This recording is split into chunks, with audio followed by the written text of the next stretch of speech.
Hello everyone, now I'm not proud of what I'm about to admit. A couple of years back I was a pretty spiteful guy. I used to make videos trash talking a lot of people. One of the primary focuses of that trash talk was people that came to YouTube from Vine. Now obviously by now I've stopped making videos on these people. I've grown, I'm a completely different man now. I'm now a man who you've all subscribed to. But I always just assumed that when TikTokers made that inevitable switch from TikTok to YouTube that I'd hate it just as much. I think I was wrong. There is not a single part of me that should relate to douchebags like Bryce Hall, but I really enjoy his videos. Something has gone very deeply wrong in my programming. I was looking for something cringy to talk about in today's video, and I was actually linked a song by Jaden Hostler, or how do you pronounce it? Juxton. I went into it thinking, hey, I cannot wait to just stomp all over this, really sink my juicy toes into it. I thought it would be something like this. Rest in peace. Rest in peace. Rest in peace, you nan. Sorry, I shouldn't take the piss. That is a killer beat. Just ask the grandma. But I can't knock Jaden's song, okay? In fact, I enjoyed it. Now I fully understand that no one wants to hear me talk about things that I like. Oh, look at that. It's James's weekly video about cantaloupe melon. I know better than that, okay? So I thought it would be quite interesting for me to compare his song Angels and Demons with a song recently released by a YouTuber. I was going to compare it to one of Gabby Hanna's songs, but given recent events, I was worried that she put a hit out on me. So instead we're going to be taking a little look at Danielle Cohn's recent song, By Lamos. You remember Danielle Cohn, don't you? She's the internet's favourite 16-year-old, because she is definitely 16 years old and not a fetus. Now, I'm well aware that some of you at home may disagree with my classification of Danielle Cohn as a YouTuber. She's huge on TikTok with over 14 million followers. Weird that I said 14 there instead of the number that it actually is. For some reason, the word 14 is just rattling around up there. No clue why. But I first heard about Danielle Cohn because of things that she did on YouTube, things that I don't want to think about ever again. And once you're tarnished with the big YouTuber brush, you can't escape it. So yes, okay, I'm sorry KSI, I'm sorry Joji, I'm sorry Troye Sivan, but Danielle Cohn is officially our representative now. By Lamos. That wasn't me telling everyone that we all need to dance. Not that you would have understood that because you don't speak Spanish, unlike me. Who told Danielle Cohn that she was Spanish? I'm not gonna hurt you, okay? I just want to chat. The reason I ask is Danielle Cohn can't even speak Spanish. If you don't believe me, roll clip. ¿Tú eres boba? ¿Sí o no?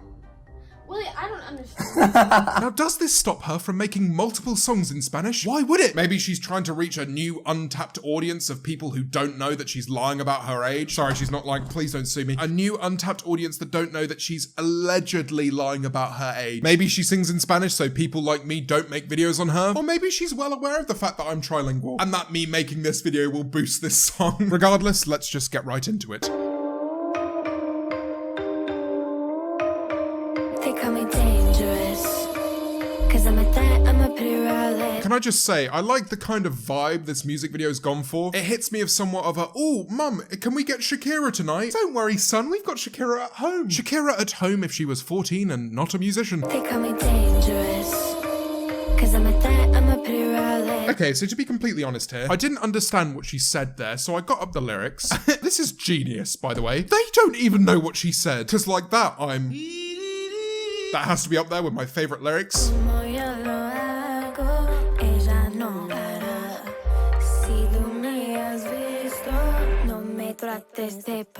Okay, from a musical perspective, it's been produced. Whoever produced this is better at producing than me, if that's a compliment, which it's not. She just gives me the impression of someone that doesn't speak Spanish. Maybe because she doesn't. The lyrics are pretty basic. She won't be able to do it like I do it. If you see me, don't try to stop me. To be honest, Danny, if I did see you, I wouldn't try and stop you. If anything, if I saw you, I'd...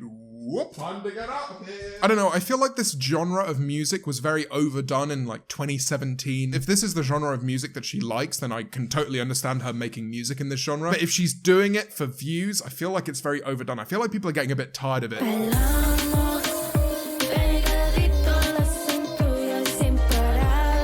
It's all about dancing and desire, and it just feels like somewhat of an unnecessary addition to a genre. The last thing that people enjoyed this genre actually needed was Danielle Cohn to do it again. But I can respect that she's trying to follow a dream, and it's certainly not a dreadful attempt at it. And if she keeps going, she'll only get better.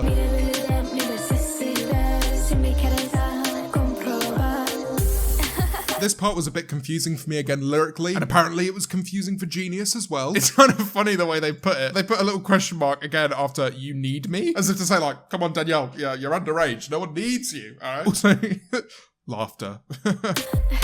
Now the second verse, she actually goes into English. So this next bit goes out to all of my monolingual brethren out there. I'll never say that word again. You got what I want, you got what you need. If you ladies with me, give it up on 3. 1, 2, 3. I just feel like hurt. Is she actually Latina? Because you wouldn't call yourself the Latino queen. Because if you're using that as an adjective, you'd say Latina. Otherwise, you're kind of blurring the gender of the queen. Sorry, I shut up about grammar. Also, these lyrics, you know what I want. You got what you need. Surely it would make more sense if he has what you need, not if he has what he needs. If you let, that's when we give it up on 3. I'm sure many of you at home preferred it when it was in another language, because at least then, if it didn't make sense, you wouldn't have a care in the world. It then just goes back to things we've already heard.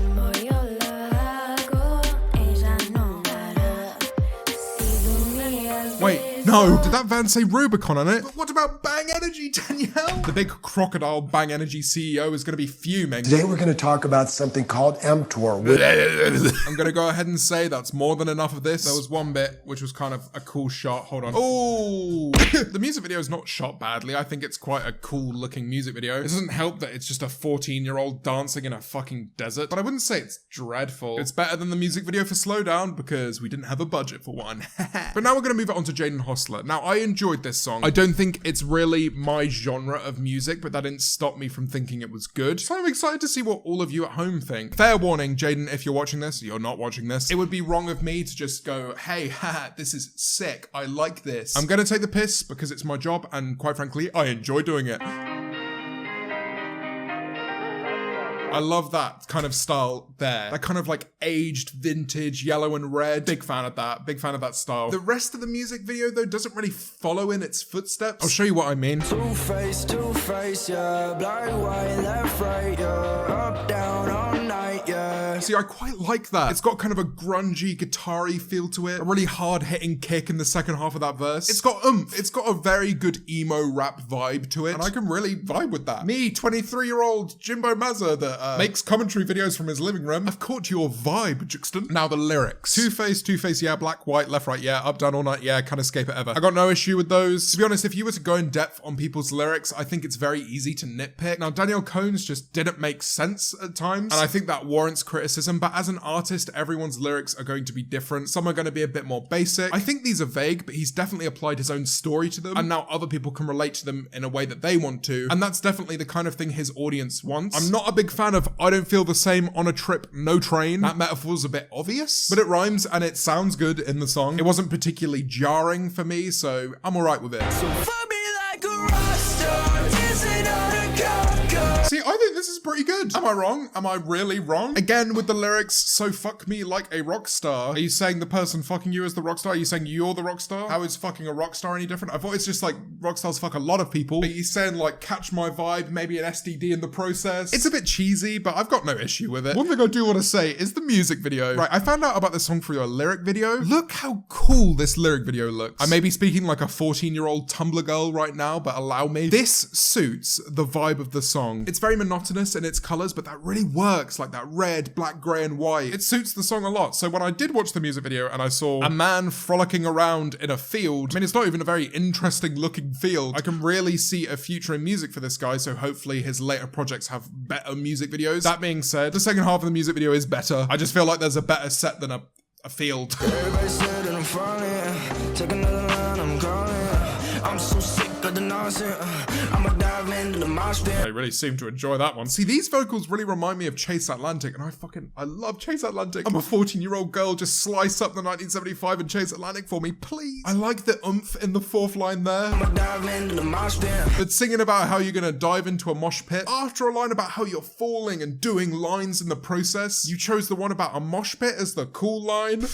I push people around in a circle. If you go to gigs just to get into mosh pits, don't talk to me. Don't try and be my friend. People like me who are 6'4" are seen as targets. You'd think I have some kind of fucking gravitational pull. All of these 5'8" dickheads go, oh, I'm gonna try and knock him over. Batting them away like fucking flies. So maybe my quarrels with that line are strictly personal, but please don't romanticize mosh pits from now on. They affect me more than you could ever know. Me plus me is a problem.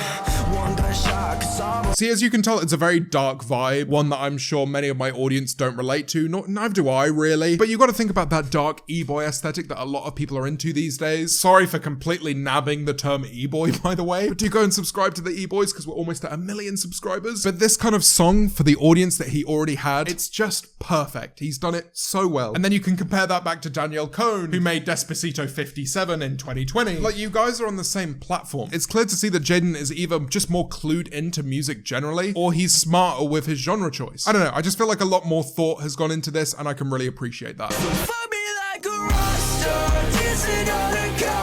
That wasn't an gal face, was it? Look, we've all had enough of Belle Delphine this week. Please, not another. I was talking about the second half of the music video. Other than a field, it's been filmed in a dining room, a bathroom, and now next to a broken mirror. As I said, I don't think the music video really replicates the song perfectly, but I definitely think in the future he'll have the budget to do so. And I'm really looking forward to seeing his artistic direction here. So yeah, all in all, not bad. I actually kind of liked it. And then you've got to take into account that I'm the last person on earth that should be enjoying music like this. I'm definitely not his target audience, and I can really respect what he's doing here. TikTok is such a great app for aspiring musicians. I definitely think if you're someone out there who's producing music, definitely get involved with communities on TikTok. There's so many good songs that I've found through TikTok. Unironically, okay, people like Doja Cat, I hadn't heard of her until TikTok. There's another song by this guy called Nico B. Who's that? What's that? I don't know what I'm doing, but I text her WhatsApp. It's got a very quintessentially British vibe to it, and I really like it. With that being said though, I don't want to come out and say that all YouTuber music is bad. This guy called James Marriott's got an EP coming out in October, and I'm really excited for it, James. Please actually finish it. KSI's new album was really inspiring. KSI is an example of someone who not only remains a YouTuber, but is also successful with music. Don't get me wrong, I think Joji is a fucking genius. Troye Sivan makes bangers. But KSI is at the top of his game on YouTube and still produces music that is successful in the mainstream. That's mind-blowing to me. The guy's a machine. And obviously not all music that comes out of TikTok is good. Fortunately, I haven't found anything that's necessarily bad yet, but when I do, don't worry, I will tell you immediately. And yeah, I think that's enough for today's video. I just wanted to say that If Trisha Paytas Was a Song is coming. It's obviously a more high effort video, and I've already started recording it. I want the song that I produce to be really good, and things like that unfortunately do take a little longer, but stay excited for it. I'm hoping that'll be next Friday's video, and I'm also going to be dropping another video in the midweek, hopefully. So yes, look forward to more James Marriott videos. I hope you've had a wonderful day. I hope I didn't ruin it by showing you Bailamos. Leave a like if you have enjoyed this video, subscribe if you're new or have not done so already, and I will catch you next time.